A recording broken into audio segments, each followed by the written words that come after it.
Hello, അസ്സലാമു അലൈക്കും. നമ്മളിവിടെ ഉണ്ടാക്കുന്നത് ഒരു കണ്ണൂർ സ്പെഷ്യൽ ഉന്നക്കായ പായസമാണ്.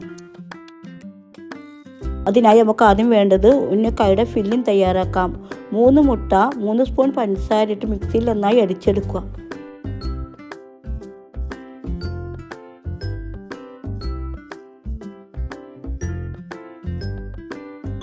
ഇനി ഒരു പാൻ അടുപ്പത്ത് വെച്ച് അതിലേക്ക് നെയ്യൊഴിച്ച് അണ്ടിപ്പരിപ്പ് മുന്തിരി ചേർക്കുക.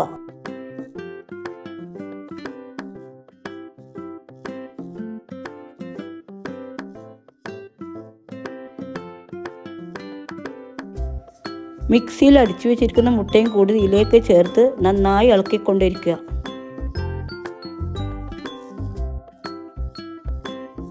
ഇതിനെ നമ്മൾ കണ്ണൂർക്കാർ പണ്ടം എന്നാ പറയുന്നത്. നിങ്ങൾ എന്താ പറയുന്നത് എന്ന് കമൻറ്റ് ചെയ്യണേ.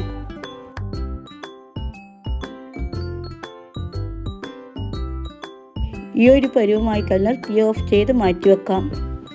ഉന്നക്കായയുടെ ഫില്ലിംഗ് ഇവിടെ റെഡി ആയിട്ടുണ്ട്. അധികം പഴുക്കാത്ത 3 നേന്ത്രപ്പഴം വേവിച്ച് ഉടച്ചതാണിത്. ഇനി നമുക്ക് കയ്യിൽ വെച്ച് പരത്തി അതിൻ്റെ ഉള്ളിൽ ഫില്ലിംഗ് വെച്ച് ഉന്നക്കായയുടെ ഷേപ്പിൽ ഉരുട്ടിയെടുക്കാം.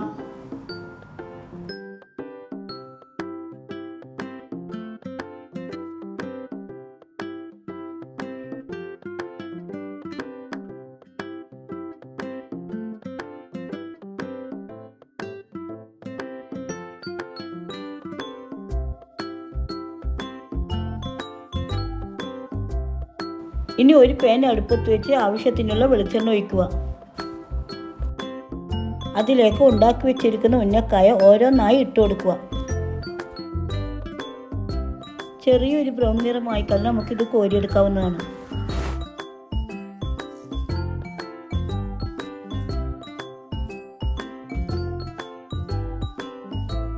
ഒരു മണിക്കൂർ മുമ്പ് കുതിർത്ത് വെച്ച ബസ്മതി റൈസാണിത്. ഇത് നമുക്ക് അരച്ച് അരിച്ചെടുക്കാം. നിങ്ങൾക്ക് വേണമെങ്കിൽ ഇതിന് പകരം പച്ചരി ഉപയോഗിക്കാം. ഇനി ഇത് അടുപ്പിൽ വെച്ച് ആവശ്യത്തിന് പഞ്ചസാരയിട്ട് ഇളക്കിയെടുക്കുക.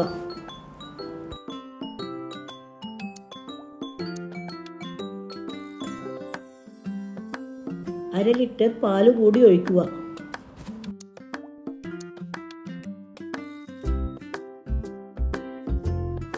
മൂന്ന് ഏലക്ക ചതച്ചതും കൂടി ചേർത്ത് നന്നായി ഇളക്കുക.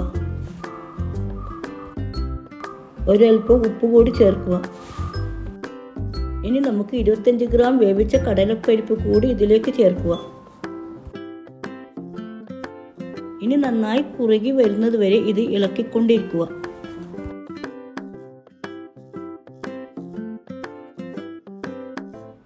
ഇത് നന്നായി കുറുകിയതിന് ശേഷം ഫ്രൈ ചെയ്തിരിക്കുന്ന ഉന്നക്കായ ഓരോന്നായി ഇതിലേക്ക് ഇട്ട് കൊടുക്കുക.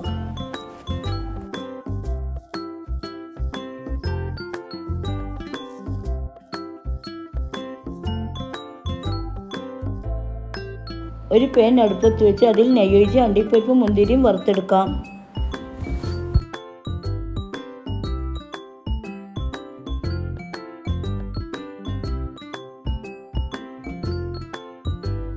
അതുകൂടി നമുക്ക് ഈ പായസത്തിലേക്ക് ചേർത്ത് കൊടുക്കാം.